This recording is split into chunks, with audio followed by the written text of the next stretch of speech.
সম্মানিত দর্শক মণ্ডলী, ভাই বোন, দ্য বিলিভার চ্যানেলের মোহাম্মদ আল আমিন ভাই একটি পোস্ট করেছেন, যে পোস্টের মধ্যে বিভিন্ন অসঙ্গতি এবং অসারতা প্রকাশ পেয়েছে। কিন্তু যারা সরলমনা মুসলমান আছেন এবং ওনার ভিডিও দেখে থাকেন, আপনাদের কাছে মনে হতে পারে উনি যেই কথাগুলো বলেছেন সেগুলো লজিক্যাল এবং যৌক্তিক। যদিও সেটা যৌক্তিক নয়, সেটা একমাত্র ওই সমস্ত মানুষেরাই বুঝতে পারবে যারা কিতাব ও সুন্নাহ নিয়ে গভীরভাবে স্টাডি করে থাকেন।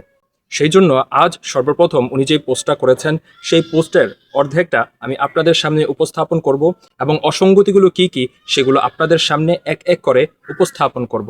তবে সর্বপ্রথম চলুন জেনে নেই যে ওনার সেই অর্ধেকটা পোস্টের মধ্যে কি কি তিনি বলেছেন এবং অসঙ্গতিগুলো কি কি। তিনি বলছেন, তারা বলে ইসলামী গণতন্ত্রে নেই, ইসলামে আছে শুরা পদ্ধতি। আচ্ছা, যদি জনগণের সিদ্ধান্ত নেওয়া শিরক হয় কারণ তারা আল্লাহর আইনের বাইরে যেতে পারে, তবে শুরার সদস্যরাও তো মানুষ, তারা যদি ভুল সিদ্ধান্ত নেয় বা আল্লাহর আইনের বিরোধী কোনো প্রস্তাব দেয় তবে সেটা কেন শিরক হবে না? দ্বিতীয়তে উনি বলতেছেন, আমি এখন পাল্টা প্রশ্ন করতে পারি, তাহলে ইসলামে কি শুরা সার্বভৌম? কারণ শুরা যাকে বাছাই করবে তাকেই শাসক হিসেবে আমরা মানতে বাধ্য থাকব। তাহলে তো শুরা সার্বভৌম হচ্ছে। যদি শুরাকে এমন ক্ষমতা দেয়া হয় যে তারা যাকে খুশি নির্বাচন করবে এবং জনগণ তা মানতে বাধ্য থাকবে, তবে সেই শুরা নিজেই একটা ছোটখাটো স্বৈরতন্ত্র বা অভিজাততন্ত্র হয়ে দাঁড়ায়। যদি শুরা আল্লাহর আইনের ঊর্ধ্বে না হয়, তবে গণতন্ত্রেও তো মুসলমানরা তাদের সংবিধানকে আল্লাহর আইনের অনুগামী করে রাখতে পারে, যেমনটি অনেক মুসলিম প্রধান দেশের সংবিধানে আছে। এখানের এই কথাগুলো যদি কোনো মানুষ কিতাব ও সুন্নাহকে সামনে না রেখে পড়ে, তাহলে তার কাছে মনে হতেই পারে যে হ্যাঁ, আল আমিন ভাই যেই কথাগুলো বলছেন এগুলো সঠিক। কিন্তু আমি এক এক করে আপনাদের সামনে ওনার এই অর্ধেক পোস্টের মধ্যে কি কি অসঙ্গতিগুলো আছে সেগুলো দেখিয়ে দিব। ওনার সর্বপ্রথম কথা, তারা বলে অর্থাৎ আমরা, ইসলামে গণতন্ত্র নেই, ইসলামে আছে শুরা ব্যবস্থা, যেটা একটা সত্য কথা। এরপর তিনি বলছেন, আচ্ছা, যদি জনগণের সিদ্ধান্ত নেওয়া শিরক হয় কারণ তারা আল্লাহর আইনের বাইরে যেতে পারে, তবে শুরার সদস্যরাও তো মানুষ, যদি তারা ভুল সিদ্ধান্ত নেয় বা আল্লাহ তাআলার আইনের বিরোধী কোনো প্রস্তাব দেয়, তবে সেটা কেন শিরক হবে না? এখানে একটা বিষয় সর্বপ্রথম আমাদের ক্লিয়ার করে রাখা দরকার, সেটা হচ্ছে জনগণের সিদ্ধান্ত নেওয়া এই জন্য শিরক যে তারা আল্লাহ তাআলার আইনের বাইরে যেতে পারে, বিষয়টা এমন না। বরং বিষয়টা হচ্ছে এমন, যখন আপনি কোনো একটা জাতীয় সংসদ নির্বাচনের মধ্যে কোনো একজন মানুষকে ভোট দেন, কারণ আপনি তাকে এমপি হিসেবে দেখতে চান। আর এমপি মানে হচ্ছে মেম্বার অফ পার্লামেন্ট। আর পার্লামেন্টের যে সদস্য হয় তার কাজ কি? তার অন্যতম একটা কাজ হচ্ছে আইন প্রণয়ন করা। আর যারা গণতন্ত্রের অধীনে ভোটাভুটি করার মাধ্যমে তারা সংসদ ভবনের মধ্যে যায়, তাদের অন্যতম একটা কাজ হচ্ছে এই আইন প্রণয়ন করা। যেই আইন প্রণয়নটা করার ক্ষেত্রে তারা কিতাব ও সুন্নাহকে সামনে রাখে না, বরং তারা নিজেদের খেয়াল খুশি এবং স্বার্থগুলোকে সামনে রাখে এবং সেই অনুযায়ী নিজেদের গলিত দূষিত মস্তিষ্ককে কাজে লাগিয়ে তারা একটা কোনো সিদ্ধান্তে উপনীত হয়। এখন সেই সিদ্ধান্ত কোরআনের সাথে সামঞ্জস্যপূর্ণও হতে পারে, আবার কোরআনের সঙ্গে বিরোধীও হতে পারে। এমন অসংখ্য নিয়ম, অসংখ্য ধারা আমাদের বাংলাদেশের মাআদাল্লাহ এই সংবিধানের মধ্যে আছে যেইগুলো সরাসরি কিতাব ও সুন্নাহর সঙ্গে সাংঘর্ষিক। সুতরাং যেখানে আইন দেওয়ার ক্ষমতা, হুকুম দেওয়ার ক্ষমতা একমাত্র আল্লাহ তাআলার, সেখানে আপনি একজন মানুষকে ভোট দিয়ে সংসদ ভবনে পাঠাচ্ছেন আইন প্রণেতা হিসাবে, যেই আইন প্রণয়নের ক্ষমতা অধিকার একমাত্র আল্লাহ রাব্বুল আলামিনের ছিল। কোনো মানুষের এই ইখতিয়ার নাই যে সে কোনো এমন আইন প্রণয়ন করবে যেই আইন কিতাব ও সুন্নাহর সঙ্গে সাংঘর্ষিক হবে। অথচ এমপি, মন্ত্রী, মিনিস্টাররা তারা সংসদ ভবনের মধ্যে গিয়ে এই কাজটাই করে থাকে। আপনি যেন তাকে ভোট দিয়ে তাকে ইলাহের আসনের মধ্যে বসিয়ে দিলেন, যে বসে বসে আইন প্রণয়ন করতে পারে, যে আইন প্রণয়নের ক্ষেত্রে তারা কিতাব ও সুন্নাহর ধার ধারে না। এই জন্য এটা শিরক। আর উনি এখানে যে কারণটা উল্লেখ করেছেন যে আল্লাহর আইনের বাহিরে যেতে পারে, শুধু এই কারণ, বিষয়টা এমন না। বরং তারা ভোট দেওয়ার মাধ্যমে একজন আইন প্রণেতা নিয়োগ করে, যেই আইন প্রণয়নের ক্ষমতা একমাত্র আল্লাহ রাব্বুল আলামিনের আছে। এই কারণে ভোট দেওয়ার মাধ্যমে এটা শিরক হয়ে যায়। এখন উনি বলতেছেন, তবে শুরা সদস্যরাও তো মানুষ, তারা যদি ভুল সিদ্ধান্ত নেয় বা আল্লাহ তাআলার আইনের বিরোধী কোনো প্রস্তাব দেয়, তবে সেটা কেন শিরক হবে না? এখানে একটা বিষয় আমাদের ক্লিয়ার হয়ে যাওয়া দরকার, সেটা হচ্ছে শুরা মানে কি? শুরা মানে হচ্ছে তাবাদুলুর রাই বাইনা আহলিল ইলমি।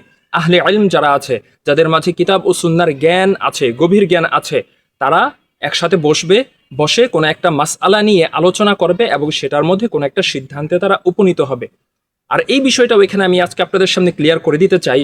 শুরা ব্যবস্থার মধ্যে, শুরাই নিজামের মধ্যে যারা ওই কমিটির মধ্যে থাকবে, তাদের কারো এই ইখতিয়ার নাই যেখানে কোরআনের মধ্যে একটা বিধান দেয়া আছে, সুন্নাহর মধ্যে একটা বিধান দেয়া আছে, সেই বিধানটাকে বাদ দিয়ে তারা অন্য কোনো একটা বিধান কার্যকর করবে।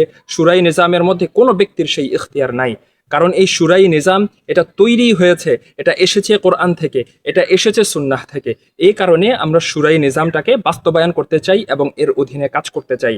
যখন এই শুরা ব্যবস্থা কিতাব থেকে এসেছে, সুন্নাহ থেকে এসেছে, এখন কি শুরাই নিজামের মধ্যে থাকা কোনো সদস্যের জন্য এটা বৈধ হবে যে সে কিতাব ও সুন্নাহর বাইরে গিয়ে কোনো একটা প্রস্তাব দিবে অথবা কোনো একটা আইন প্রণয়ন করবে? এটা তো একটা বাচকানা কথা হয়ে গেল, এটা তো একটা বোকার মতো কথা হয়ে গেল। আর এই কথাটা যে আমি নিজের পক্ষ থেকে বলছি যে শুরাই নিজামের মধ্যে যারা থাকবে তারা অন্য কোনো বিষয়ে ফয়সালা দিতে পারবে না কিতাব ও সুন্নাহর বাহিরে গিয়ে, এটা আমি নিজের পক্ষ থেকে বলছি না। বরং আমরা শত শত বছর ধরে, হাজার হাজার বছর ধরে যেই উলামায়ে কেরাম এবং মুহাদ্দিসিনে কেরাম, মুফাসসিরিনে কেরাম যাদেরকে আমরা সত্য বলে মেনে আসছি, যাদেরকে আমরা বিশ্বাস করছি, যাদের কিতাবাদি পরে আমরা ইলম অর্জন করছি, তারাই এই কথাটা বলে গিয়েছেন। চলুন দেখে নিই যে এই শুরার ব্যাপারে আমাদের উলামায়ে কেরাম কি বলেছেন। আল ইমাম ইবনে আতিয়া আল আন্দালুসি রহমতুল্লাহি আলাইহি তিনি বলছেন, আশ-শুরা ইন্নামা তাকুনু ফীমা লাম ইয়ানজিল ফীহি ওয়াহয়ুন ওয়ালা উরিদা ফীহি নাসসুন কাতিউন।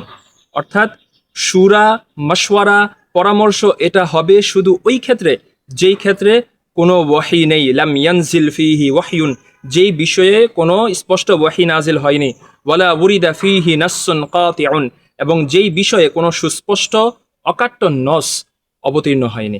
সুতরাং এখন আপনার এই কথা বলা যে শুরা সদস্যের মধ্যে থাকবে তারাও তো মানুষ, এখন তারা যদি ভুল সিদ্ধান্ত নিয়ে ফেলে অথবা আল্লাহ তাআলার আইনের বিরোধী কোনো একটা আইন প্রণয়ন করার প্রস্তাব দিয়ে বসে, তাহলে কি শিরক হবে না? যদি কেউ আল্লাহ তাআলার আইনের বিরোধী গিয়ে কোনো একটা আইন প্রণয়ন করে ফেলে তাহলে তো সুস্পষ্ট শিরক এবং কুফর সেখানে হবে।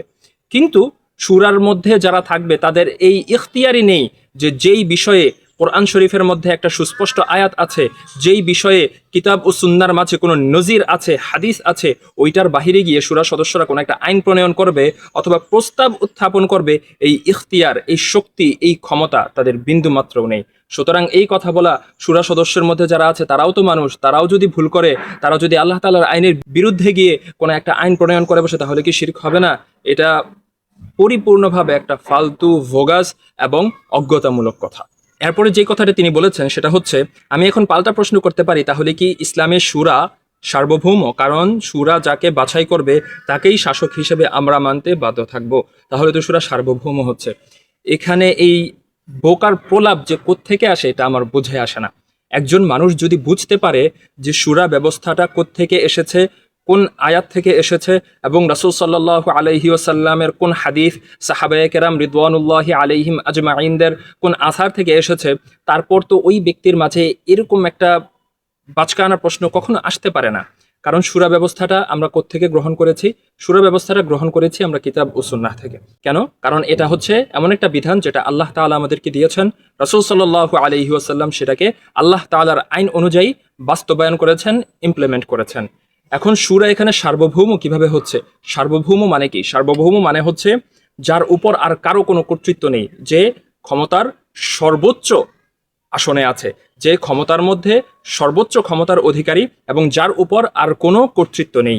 এখন শুরাই নিজাম আমরা এটা গ্রহণ করেছি আল্লাহ তাআলার আইন হিসেবে, এবং এর অধীনে আমরা যারা বিভিন্ন ধরনের পরামর্শ দিয়ে কোনো একটা আইন আনবো, এটা এমন আইন যেটা কোরআন ও হাদিসের মধ্যে সুস্পষ্টভাবে নেই অথবা ইঙ্গিত আকারে আছে, সেটাকে আমরা পারস্পরিক পরামর্শক্রমে বাস্তবায়ন করব, যেটা কোরআন ও হাদিসের সর্বাধিক অনুগামী হয়।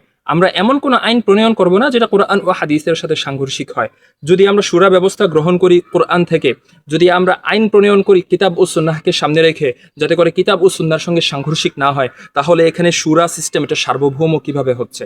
কারণ শুরাটা আমরা গ্রহণ করেছি এই জন্য যে আল্লাহ তাআলা বলেছেন। সুতরাং এখানে তো আল্লাহ তাআলার সার্বভৌমত্ব আরো বেশি ফুটে উঠছে, কারণ আমরা আল্লাহ তাআলার আইন অনুসরণ করতো এখানে শুরাই নিজামটাকে বাস্তবায়ন করছি, এবং কিতাব ও সুন্নাহর সঙ্গে যেন সাংঘর্ষিক না হয় সেদিকে লক্ষ্য রেখেই আমরা বিভিন্ন আইন প্রণয়ন করছি।